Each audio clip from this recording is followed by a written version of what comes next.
जय हिंद दोस्तों। आप देख रहे हैं स्मार्ट फिटर एकेडमी। मैं हूं आदित्य कुमार वर्मा। इस वीडियो के माध्यम से पढ़ेंगे fitter trade theory Balvir Singh, chapter 6 धातु और heat treatment, metal and heat treatment. Metal परिचय। धातु खानों से निकाले गए कच्चे पदार्थों से बनाई जाती हैं। ये कच्चे पदार्थ अयस्क और कहलाते हैं। खनिज पदार्थ सब खानों से निकाले जाते हैं, तो उनमें धातु की मात्रा के साथ साथ मिट्टी और दूसरे प्रकार की अशुद्धियां भी होती हैं। खनिज पदार्थ से धातु प्राप्त करने के लिए सबसे पहले अशुद्धियों को दूर करना आवश्यक होता है। पहला है धातु और अधातु में अंतर है। देखिए, धातु और अधातु में अंतर, different between metal and non metal. धातु में पहला है पारे को छोड़कर सभी धातुएं ठोस होती हैं। दूसरा, धातुओं को खींचकर तार और पीटकर पतली चद्दरें बनाई जाती हैं। तीसरा, धातु का गलनांक अधिक होता है। चौथा, धातु पर चोट लगने से एक विशेष प्रकार की आवाज होती है। पांचवा, धातु को मिलाकर मिश्र धातु बनाई जा सकती है। छठवां, धातु प्रायः बिजली तथा ऊष्मा के सुचालक होते हैं। अधातु में देखते हैं, पहला है अधातुएं ठोस, द्रव, गैस तीनों अवस्थाओं में पाई जाती हैं। दूसरा, इनको न खींचकर तार बनाए जा सकते हैं और न ही पीटकर चद्दरें बनाई जा सकती हैं। तीसरा, कार्बन और सिलिकॉन को छोड़कर सभी अधातुओं का गलनांक बहुत कम होता है। चौथा, अधातु पर चोट लगने से कोई विशेष आवाज नहीं होती। पांचवा, अधातु को मिलाकर मिश्र धातु नहीं बनाई जा सकती। छठवां है कार्बन और ग्रेफाइट को छोड़कर सभी अधातुएं कुचालक होती हैं। धातु के मुख्य गुण, प्रॉपर्टी ऑफ मेटल। धातु के मुख्यतः निम्नलिखित 3 प्रकार के गुण पाए जाते हैं। धातु की तीन प्रकार के गुण पाए जाते हैं। पहला है भौतिक गुण, दूसरा यांत्रिक गुण, तीसरा रासायनिक गुण। धातु भौतिक गुण, पहला है भौतिक गुण। धातु के भौतिक गुण प्राकृतिक होते हैं।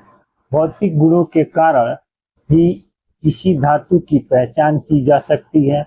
ये गुण धातु में अस्थायी रूप से पाए जाते हैं। भौतिक गुण प्रायः निम्नलिखित होते हैं। पहला, रंग। प्रत्येक धातु का कोई न कोई रंग होता है। जैसे पीतल का रंग पीला और एल्युमिनियम का रंग सफेद होता है, तो ये भौतिक गुण है। भौतिक गुण के अंदर कलर है। दूसरा, स्ट्रक्चर, रचना। सभी धातुओं को तोड़कर देखा जाए तो उनके बीच की बनावट भिन्न भिन्न होती है। जैसे स्टील की भीतरी बनावट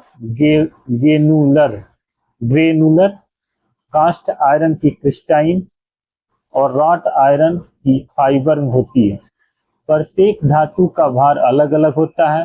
धातु में पारा और सीसा भारी होता है और एल्युमिनियम सबसे हल्का होता है। चौथा, फ्यूजिबिलिटी। यह धातु का वह गुण है जिसमें धातु निश्चित ताप पर पिघलकर द्रव के रूप में बन जाती है। प्रत्येक धातु का गलनांक अलग अलग होता है। जैसे टीन का गलनांक 230 डिग्री तथा तांबे का गलनांक 1083 होता है।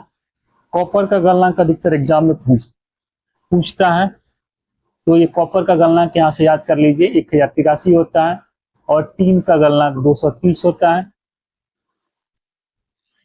लेड का गलनांक 327 होता है। 5, ताप और बिजली की चालकता, conductivity of heat and electricity. यह धातु का वह गुण जिसमें धातु में ताप और बिजली के संचालक का पता, बड़ा कर लेते हैं। धातु का वह गुण है जिससे धातु में ताप और बिजली के संचालक का पता लगता है। जिन धातु में ताप और बिजली आसानी से एक सिरे से दूसरे सिरे तक पहुंच जाती है, उन्हें सुचालक, गुड कंडक्टर कहते हैं। और जिन धातुओं में ताप और बिजली आसानी से एक सिरे से दूसरे सिरे तक नहीं जाती उन्हें कुचालक बैड कंडक्टर कहते हैं। चुंबकीयता मैग्नेटिक धातु के इस गुण में चुंबक धातु को अपनी ओर खींचता है। चुंबक पढ़ते हैं, धातु के इस गुण में चुंबक धातु अपनी ओर खींचता है। चुंबकीय मैग्नेटिक में चुंबक धातु को अपनी ओर खींचता है। चुंबक प्रायः फेरस धातुओं को अपनी ओर खींचता है। इस गुण से पता लगता है कि कौन सी धातु फेरस है और कौन सी नॉन फेरस। विशिष्ट भार, जब किसी पदार्थ के भार की तुलना उसके समान आयतन के पानी के भार से की जाती है तो उसे विशिष्ट भार कहते हैं। ये भी एग्जाम में पूछा था, यूपी DVNL में और दिल्ली मेट्रो में, DMRC टेक्नीशियन ग्रेड 2 फिटर। एक बार और पढ़ते हैं, जब किसी पदार्थ की भार की तुलना उसके समान आयतन के पानी के भार से की जाती है तो उसे विशिष्ट भार कहते हैं।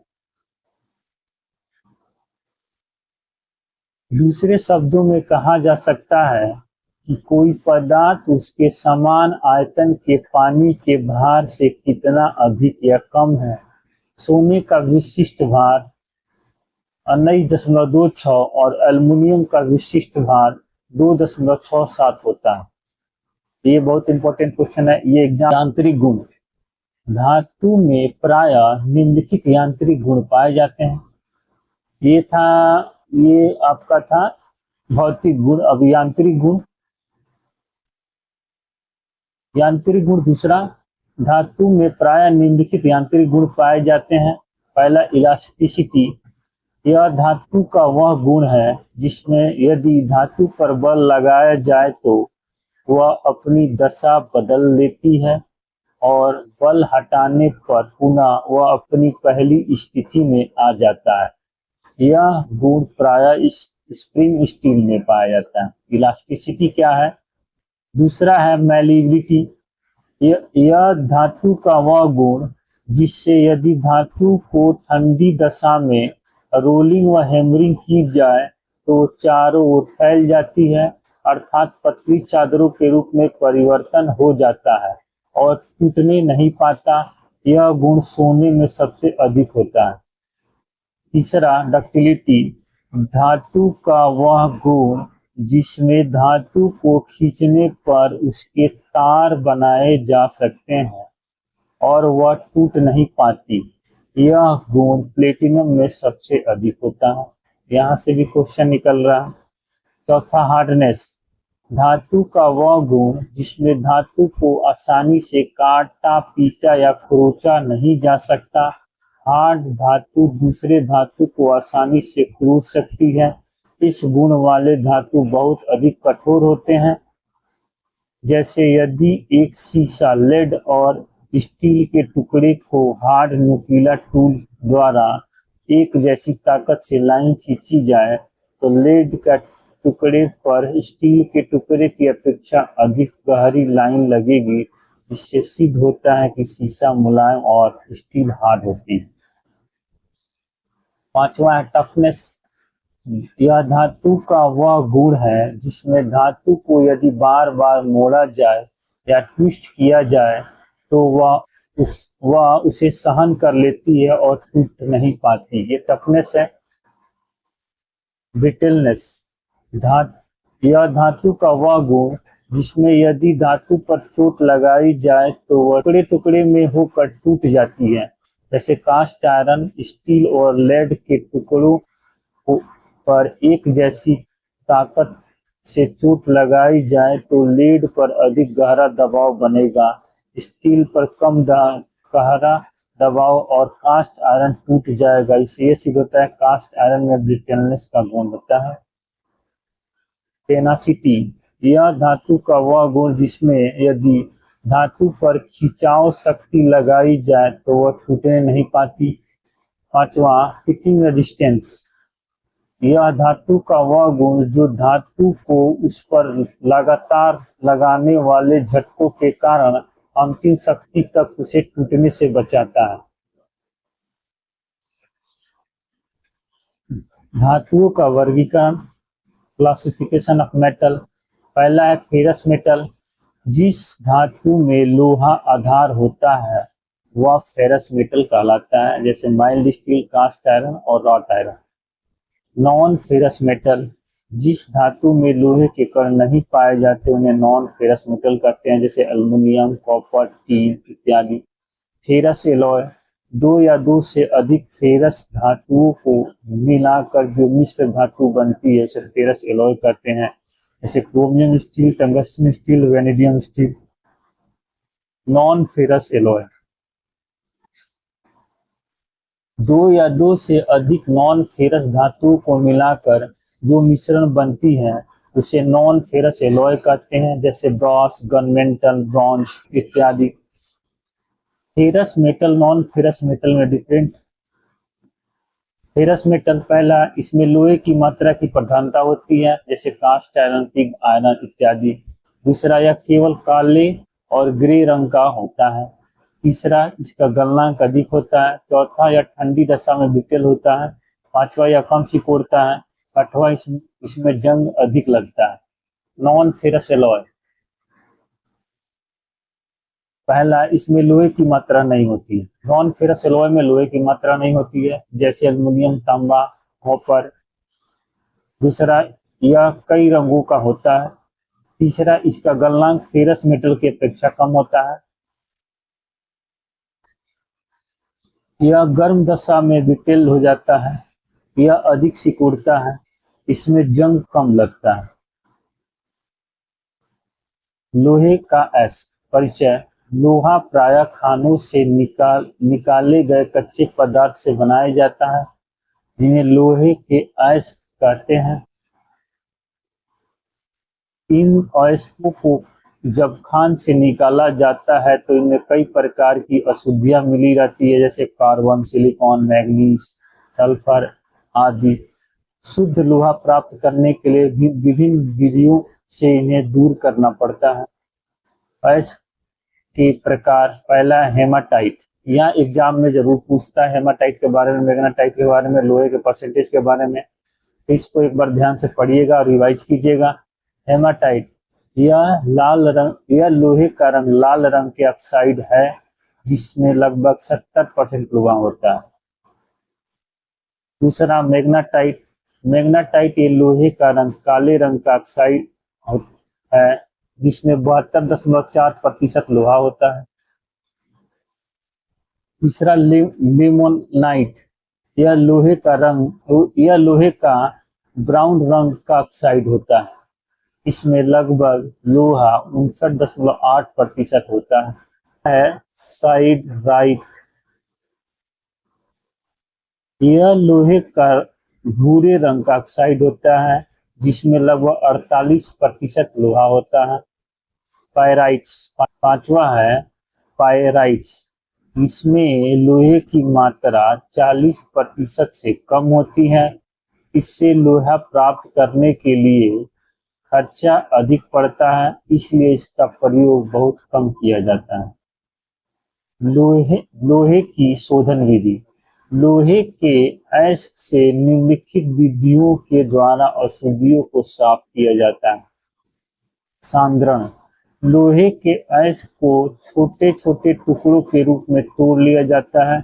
इनके बाद निम्नलिखित विधियों से मिट्टी और दूसरी अशुद्धियां साफ की जाती हैं। तो लोहे का शोधन करने के लिए ग्रेविटी द्वारा, मैग्नेटिक पद्धति द्वारा और स्मेल्टिंग द्वारा किया जाता है। पहले ग्रेविटी द्वारा देखते हैं। इस विधि में लोहे के अयस्क को पीसकर बहते हुए पानी में डाल दिया जाता है। भारी होने के कारण लोहा नीचे बैठ जाता है और अशुद्धियां हल्की होने के कारण पानी में बह जाती है। दूसरा, मैग्नेटिक पद्धति द्वारा। इस विधि में पीसे हुए लोहे के अयस्क को मैग्नेटिक बोल्ट पर डालते हैं जो दो पुलियों के द्वारा चलाया जाता है। इस प्रकार लोहे के कण बेल्ट के साथ चिपक जाते हैं और अशुद्धियां गिर जाती हैं। तीसरा, स्मेल्टिंग द्वारा। इस विधि में लोहे के ऐश को साफ करने के लिए ब्लास्ट फर्नेस का प्रयोग करते हैं, जिससे अशुद्धियां झाग के रूप में बाहर निकल जाती है और शुद्ध लोहा एक तरफ इकट्ठा हो जाता है। तो ब्लास्ट फर्नेस के बारे में आगे पढ़ेंगे। ये किसके अंतर्गत आता है? तो स्मेल्टिंग के द्वारा। यहाँ से क्वेश्चन बन रहा है, इसको बहुत ध्यान से पढ़िएगा, ये बहुत डीप क्वेश्चन है। लोहे के ऐश का सांद्रण करने के बाद उसे ब्लास्ट फर्नेस के द्वारा पिघलाकर पिग आयरन तैयार किया जाता है। धातु से संबंधित कुछ महत्वपूर्ण संकेत। पहला, जिन पदार्थों का कोई निश्चित भार, रंग तथा स्ट्रक्चर होता है उसे धातु कहते हैं। दूसरा, फ्यूजिबिलिटी धातु के भौतिक गुण की श्रेणी के अंतर्गत आता है, जिसमें धातु पर हीट देने पर वह पिघल जाती है और यह कास्टिंग के लिए महत्वपूर्ण होता है। ये भी महत्वपूर्ण क्वेश्चन है। तीसरा, इलास्टिसिटी धातु का यांत्रिक गुण के श्रेणी के अंतर्गत आती है, जिससे धातु पर लोड देने के से वह झुक जाती है और लोड हटाने से वह अपनी वास्तविक स्थिति प्राप्त कर लेती है। चौथा, वह धातु जिसमें लोहा आधार हो को फेरस धातु कहते हैं। जिसमें लोहे की मात्रा हो या लोहा आधार हो उसे फेरस धातु कहते हैं। पांचवा, दो या दो से अधिक नॉन फेरस धातु को परस्पर मिलाने पे नॉन फेरस एलॉय बनता है। छठवां, धातु में मैलिएबिलिटी के गुण होने से उसे पतले शीट के रूप में बनाया जा सकता है। Heat treatment. परिचय। हीट ट्रीटमेंट का हिंदी अर्थ है ऊष्मा उपचार। ऊष्मा उपचार अर्थात एक प्रकार की क्रिया है जिसमें किसी धातु या मिश्र धातु को निश्चित ताप पर गर्म करने के बाद किसी निश्चित दर से ठंडा किया जाता है। इस क्रिया से धातु के कुछ गुणों को अनैच्छिक यांत्रिक गुणों में परिवर्तित किया जाता है। आवश्यकता, नेसेसिटी। हीट ट्रीटमेंट का मुख्यतः निम्नलिखित उद्देश्य होते हैं। पहला, धातु को मुलायम करने के लिए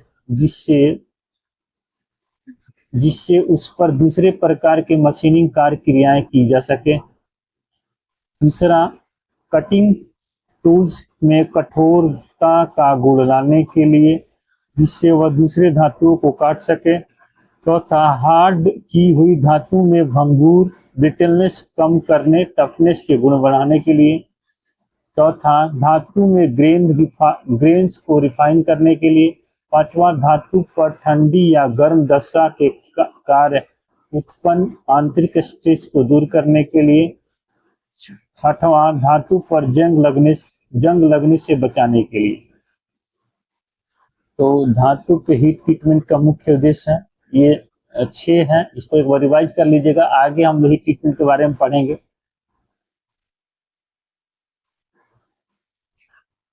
स्टील की आंतरिक संरचना। जब स्टील को गर्म किया जाता है तो उसकी आंतरिक बनावट में कुछ परिवर्तन होता है, जिससे स्टील के गुणों में कुछ परिवर्तन आता है। स्टील को हीट ट्रीटमेंट करते समय प्रायः निम्नलिखित स्ट्रक्चर बनता है। पहला है फेराइट। यह शुद्ध लोहे का स्ट्रक्चर है जिसमें कार्बन की मात्रा बहुत कम होती है। इसमें चुंबकीयता का गुण अधिक होता है। यह स्ट्रक्चर नरम और डक्टाइल होता है। इसमें इतने सारे क्वेश्चन छुपे हैं कि आयोग कहीं से भी क्वेश्चन निकाल सकता है कि फेराइट एक शुद्ध लोहा होता है, लोहे का स्ट्रक्चर होता है। यहाँ से क्वेश्चन बन रहा है कि शुद्ध लोहा तो फेराइट। इसमें कार्बन की मात्रा कम होती है, बहुत कम होती है। तो कार्बन की मात्रा होती है कि नहीं होती है? तो होती है लेकिन कम होती है। इसमें चुंबकीयता का गुण अधिक होता है, ये भी है, मैग्नेटिक पावर इसमें अधिक होता है। यह स्ट्रक्चर नर्म और डक्टाइल होता है। तो इस तरह से अगर आप पढ़ते हैं, ये अंडरलाइन किया हुआ, तो आप एग्जाम में के आयोग द्वारा पूछे गए क्वेश्चन चाहे जितना भी घुमा दे आप उसको पकड़ लेंगे, और आयोग क्वेश्चन बहुत घुमा के पूछता है। दूसरा सीमेंटाइट, यह फेराइट और कार्बन का रासायनिक मिश्रण होता है। यह स्ट्रक्चर बहुत ही हार्ड और ब्रिटल हो जाता है। फेराइट में कार्बन की मात्रा जब और मिलाएंगे तो सीमेंटाइट बनेगा। तब पियरलाइट, यह फेराइट और सीमेंटाइट का मिश्रण होता है, जिसमें 87% फेराइट और 13% सीमेंटाइट होता है। यह स्ट्रक्चर बहुत ही मजबूत होता है। तो यह फेराइट में सीमेंटाइट मिलाएंगे, सीमेंटाइट, हाँ ठीक है, सीमेंटाइट मिलाएंगे तो ये पियरलाइट बनेगा। चौथा है ऑस्टेनाइट। ऑस्टेनाइट जब स्टील को अपर क्रिस्टल ताप पर गर्म किया जाता है तो जो स्टील के स्ट्रक्चर में पूरी तरह से आंतरिक परिवर्तन हो जाता है। इस प्रकार जो स्ट्रक्चर बनता है उसे ऑस्टेनाइट कहलाता है। इस स्ट्रक्चर पर स्टील नॉन मैग्नेटिक होती है, ये इसमें मैग्नेटिक का गुण खत्म हो जाता है स्टील में। पांचवा मार्टेनसाइट, यदि ऑस्टेनाइट स्ट्रक्चर वाली स्टील को तुरंत ठंडा कर दिया जाए, अगर स्टील को गर्म किया गया वो क्रिटिकल ताप तक और उसको तुरंत ठंडा कर दिया गया, तो जो स्टील बनेगा, वो जो स्ट्रक्चर बनेगा उसे मार्टेनसाइट कहलाता है। यह स्ट्रक्चर बहुत ही हार्ड व ब्रिटल होता है। टूरसाइट, मार्टेनसाइट वाली स्टील को यदि लोअर क्रिटिकल ताप से कम ताप पर दोबारा गर्म करके ठंडा किया जाए तो टूराइट स्ट्रक्चर बनता है। इस स्ट्रक्चर वाली स्टील को मशीनिंग वगैरह नहीं किया जा सकता, किंतु इसमें कंपन सहन करने की शक्ति होती है। इसमें भी बहुत सारे क्वेश्चन फंसेंगे, इसमें बहुत सारे क्वेश्चन आपको मिलेंगे।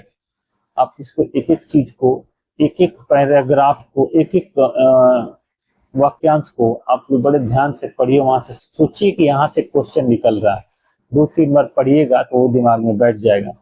ये ग्राफ है स्टील का स्ट्रक्चर है। ये देखिए अपर critical temperature, lower critical temperature ये है 723 डिग्री पे। फिर ये जा रहा है अपर क्रिटिकल टेम्परेचर में ऑस्टेनाइट और सीमेंटाइट वाला। एक फेराटाइट और पियरलाइट है जिस 650 डिग्री टेम्परेचर पे है, सीमेंटाइट और पियरलाइट।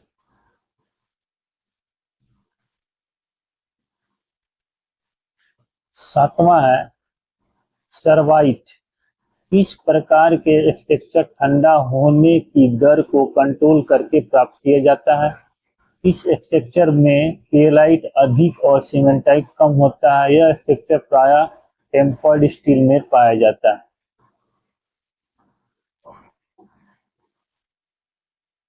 हीट ट्रीटमेंट के लिए स्टील को गर्म और ठंडा करना।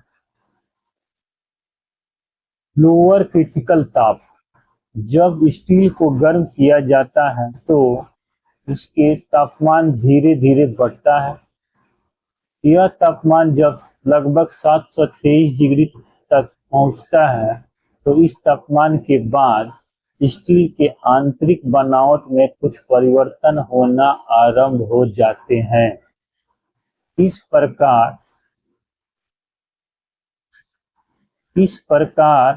जिस तापमान पर स्टील की आंतरिक बनावट में परिवर्तन आरंभ हो जाते हैं उसे लोअर क्रिटिकल ताप कहते हैं। तो लोअर क्रिटिकल ताप वो है जिसमें स्टील अपनी इस आंतरिक बनावट में कुछ परिवर्तन होना स्टार्ट हो जाए, उसे लोअर क्रिटिकल ताप कहते हैं। ये 723 डिग्री टेम्परेचर लिखा गया है। आप इसमें देख सकते हैं 700 डिग्री, 750 डिग्री यहाँ पे है, इसके अंदर ही होगा 750 और 700 के बीच में। अपर क्रिटिकल टेम्परेचर, अपर क्रिटिकल तापमान, जब स्टील को लोअर क्रिटिकल तापमान के बाद और अधिक गर्म किया जाता है तो जैसे जैसे तापमान बढ़ता जाता है वैसे वैसे स्टील के स्ट्रक्चर में परिवर्तन होता जाता है। अंत में एक ऐसा तापमान आता है जिससे स्टील का पूरा स्ट्रक्चर परिवर्तन हो जाता है, जिसमें आयरन और कार्बाइड मिल जाते हैं और इसके बाद स्ट्रक्चर में परिवर्तन होना रुक जाता है। इस प्रकार से अधिक तापमान पर स्टील का पूरा स्ट्रक्चर ऑस्टेनाइट में परिवर्तित हो जाता है, वह अपर क्रिटिकल तापमान कहलाता है। यह तापमान स्टील में कार्बन की मात्रा पर निर्भर करता है। तो अपर क्रिटिकल तापमान किस पे निर्भर करता है? तो स्टील में मौजूद कार्बन की मात्रा पर निर्भर करता है। यहाँ से क्वेश्चन बन रहा है, ये सब डीप क्वेश्चन है, इसको पढ़िए, पॉज करके वीडियो पॉज करके रिवाइज करिए। ट्रांसफॉर्मेशन रेंज, लोअर क्रिटिकल तापमान से अपर क्रिटिकल तापमान तक स्टील के स्ट्रक्चर में जो परिवर्तन होता है उसे ट्रांसफार्मर रेंज कहते हैं। लोअर क्रिटिकल ताप वो है जहाँ से स्टील में आंतरिक बनावट में कुछ परिवर्तन आरंभ हो जाता है और अपर क्रिटिकल ताप में पूरी तरह परिवर्तन होता है, उस रेंज के बीच को ट्रांसफार्मर रेंज कहते हैं। हीट ट्रीटमेंट के चरण, हीट ट्रीटमेंट के निम्नलिखित 3 चरण होते हैं। पहला हीटिंग है, दूसरा सोकिंग है और तीसरा क्विंचिंग है। तो हीटिंग देखते हैं पहला हीटिंग। इस चरण में हीट ट्रीटमेंट करने वाले स्टील के पार्ट्स को गर्म किया जाता है जो कि स्टील की कंपोजिशन और स्ट्रक्चर, आकार व साइज पर निर्भर करता है। दूसरा सोकिंग, जब स्टील के पार्ट्स को निश्चित ताप पर गर्म किया जाता है तो उसे कुछ समय तक उसी ताप पर रखा जाता है। एक बार और पढ़ते हैं यहाँ से, जब स्टील के पार्ट्स को निश्चित तापमान पर गर्म कर दिया जाता है तो उसे कुछ समय तक उसी ताप पर रखा जाता है। इस प्रोसेस को सोकिंग कहते हैं। ऐसा करने से स्टील के पार्ट्स का पूरा सेक्शन यूनिफॉर्म गर्म हो जाता है। कार्बन और एलॉय स्टील के लिए यह अवधि 10 mm थिकनेस के लिए 5 मिनट, हाई एलॉय स्टील के लिए यह अवधि 10 mm थिकनेस के लिए 10 मिनट रखी जाती है।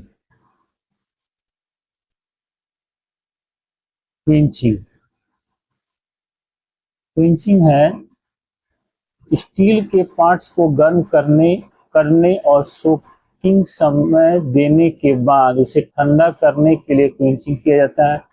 क्विंचिंग माध्यम के रूप में प्रायः पानी, ब्रोमीन सॉल्यूशन,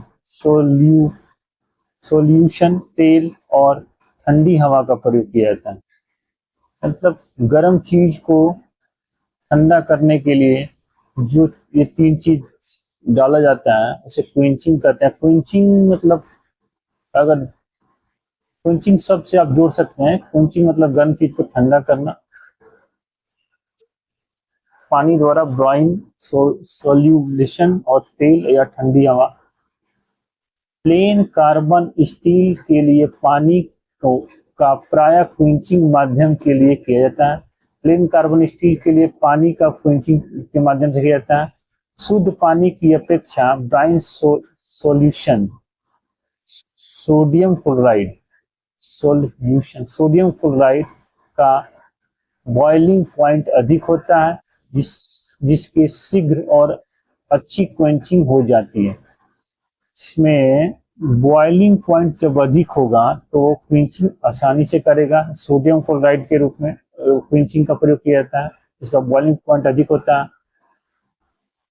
एलॉय स्टील की क्वेंचिंग प्रायः तेल में की जाती है। एलॉय स्टील की क्वेंचिंग तेल में की जाती है, इस ये क्वेश्चन बन रहा है, क्योंकि इसको ठंडा करने की दर प्लेन कार्बन स्टील की अपेक्षा कम होती है। कुछ स्पेशल एलॉय स्टील की हार्डनिंग के लिए ठंडी हवा का भी प्रयोग किया जाता है। हीट ट्रीटमेंट के लिए फर्नेस। हीट ट्रीटमेंट विधि के लिए मुख्यतः दो फर्नेस, मैनुअली कंट्रोल और वातावरण कंट्रोल, अधिकतर प्रयोग में लाई जाती है। पहला अर्थ प्रकार की फर्नेस। इस फर्नेसों को गैस, तेल या बिजली के द्वारा गर्म किया जाता है। गर्म गैस या तेल ईंधन वाले अर्थ फर्नेसों को हीटिंग चेंबर या ज्वलनशीलता वाले स्थान के साथ बनाए जाते हैं। बिजली द्वारा ताप देने वाले अर्थ फर्नेसों में electric resistance heat treatment elements को प्रत्यक्ष गर्म करते हैं। दूसरा, बाथ प्रकार के फर्नेस। प्रायः लिक्विड बाथ फर्नेस का प्रयोग में लाई जाती है, जिसमें साल्ट व सॉल्ट मिश्रण का प्रयोग में लाए जाते हैं, जैसे sodium cyanide, sodium chloride, barium chloride.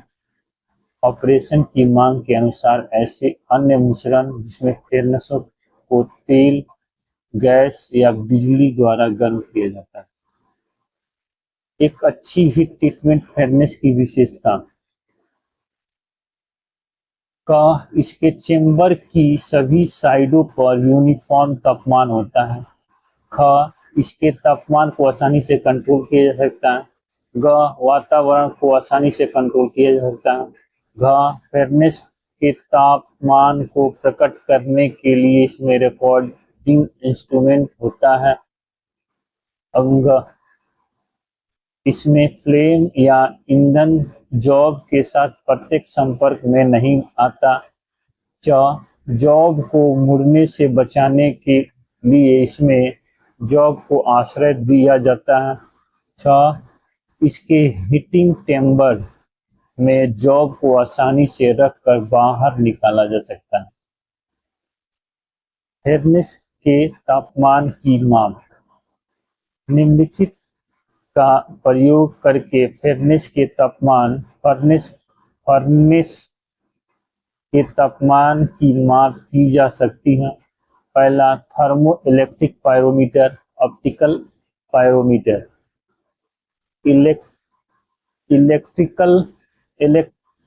Electrical pyrometers में थर्मोकपल का प्रयोग किया जाता है, जिसमें फर्नेस के अंदर डाला जाता है। थर्मोकपल के साथ जुड़े गैल्वेनोमीटर के डायल पर फर्नेस के तापमान को प्रत्यक्ष पढ़ा जा सकता है और इस प्रकार का पायरोमीटर प्रायः साल्ट बाथ फर्नेस के लिए प्रयोग में लाए जाते हैं। ऑप्टिकल पायरोमीटर का प्रयोग प्रायः हाई स्पीड स्टील की हार्डनिंग विधि में बहुत अधिक तापमान को मापने के लिए किया जाता है, जहां पे तापमान 1300 डिग्री सेंटीग्रेड तक ऊंचा चला जाता है। ऑप्टिकल पायरोमीटर का प्रयोग प्रायः हाई स्पीड स्टील की हार्डनिंग विधि में अधिक तापमान को मापने के लिए किया जाता है। तो पायरोमीटर का प्रयोग उत्तक तापमापी में किया जाता है। ये क्वेश्चन बनता है, इसको आप याद रखिएगा। हीट ट्रीटमेंट की विधियां। पहला है हार्डनिंग। यह हीट ट्रीटमेंट एक विधि है जिसमें धातु पर हार्डनेस का गुण बढ़ाया जाता है। स्टील में हार्ड होने का गुण उसके कार्बन की प्रतिशत पर निर्भर करता है। उद्देश्य, स्टील के पार्ट्स की घिसावट को रोकने के लिए। दूसरा, स्टील को अन्य धातुओं को काटने योग्य बनाने के लिए। तीसरा, स्टील में स्ट्रेंथ बढ़ाने के लिए, स्टील को मजबूत बनाने के लिए। हार्डनिंग में क्या होता है? हार्डनेस गुण बढ़ाया जाता है। स्टील के हार्ड गुण उसमें कार्बन की प्रतिशत पर निर्भर करता है। ये भी एक क्वेश्चन बन रहा है। दूसरा, टेम्परिंग। जब स्टील के पार्ट्स या कटिंग टूल को हार्ड किया जाता है तो उसमें भंगुरता, ब्रिटलनेस अधिक हो जाती है। जिससे उसे टूटने का भय रहता है। इस कमी को दूर करने के लिए टेम्परिंग की जाती है। इसमें कुछ भंगुरता कम करके टफनेस को बढ़ाया जाता है। तो आपने हार्डनिंग और टेम्परिंग के बारे में पढ़ा, ये बहुत इंपॉर्टेंट क्वेश्चन है और ये हमेशा कहीं ना कहीं यूज होते रहेगा, ये शब्द मिलते रहेगा, तो इसको एक बार आप रिवाइज कर लीजिएगा। हार्डनिंग क्या है, टेम्परिंग क्या है। उद्देश्य पहला है हार्ड किए हुए पार्ट्स को से आवश्यकता अनुसार हार्डनेस व भंगुरता को कम करने के लिए। दूसरा, कार्य को बार बार गर्म करने से उत्पन्न आंतरिक तनाव को दूर करने के लिए। तीसरा, स्टील में सही आंतरिक रचना लाने के लिए जिसमें उसे टफनेस और झटकों सहन करने की शक्ति को बढ़ाया जा सके। तीसरा, एनिलिंग, स्टील के हार्ड पार्ट्स को मशीनिंग योग्य बनाने के लिए, मुलायम करने के लिए की विधि को एनिलिंग कहते हैं। उद्देश्य हार्ड स्टील की मशीन योग्य मुलायम करने के लिए, स्टील में डक्टिलिटी गुण बढ़ाने के लिए। तीसरा, ग्रेन साइज को रिफाइन करने के लिए। चौथा, इलेक्ट्रिकल और मैग्नेटिक गुण का शोधन करने के लिए। पांचवा, स्टील में उत्पन्न आंतरिक स्ट्रेसों को दूर करने के लिए। नॉर्मलाइजिंग, चौथा है नॉर्मलाइजिंग, स्टील पर ठंडी या गर्म हालात में कार्य करने के बाद उसे सामान्य दशा नॉर्मल कंडीशन में लाने के लिए जो क्रिया किया जाता है उसे नॉर्मलाइजिंग कहते हैं। अगर ठंडी है या गर्म है, इसको नॉर्मल टेम्परेचर में लाने की विधि को नॉर्मलाइजिंग कहते हैं। उद्देश्य स्टील के पार्ट्स को ठंडी या गर्म हालात में कार्य करने के बाद आंतरिक स्ट्रेसों को दूर करने के लिए, ग्रेन साइज रिफाइन करने के लिए। तीसरा, आवश्यकता अनुसार यांत्रिक गुणों की प्राप्ति के लिए। हीट ट्रीटमेंट से संबंधित कुछ महत्वपूर्ण संकेत। पहला है लो कार्बन स्टील के पार्ट्स को सरफेस को हार्ड करने के बाद केस हार्डनिंग करते हैं। दूसरा, एनिलिंग में धातु के पार्ट्स उसके अपर क्रिटिकल ताप पर गर्म करने के बाद धीरे धीरे ठंडा किया जाता है।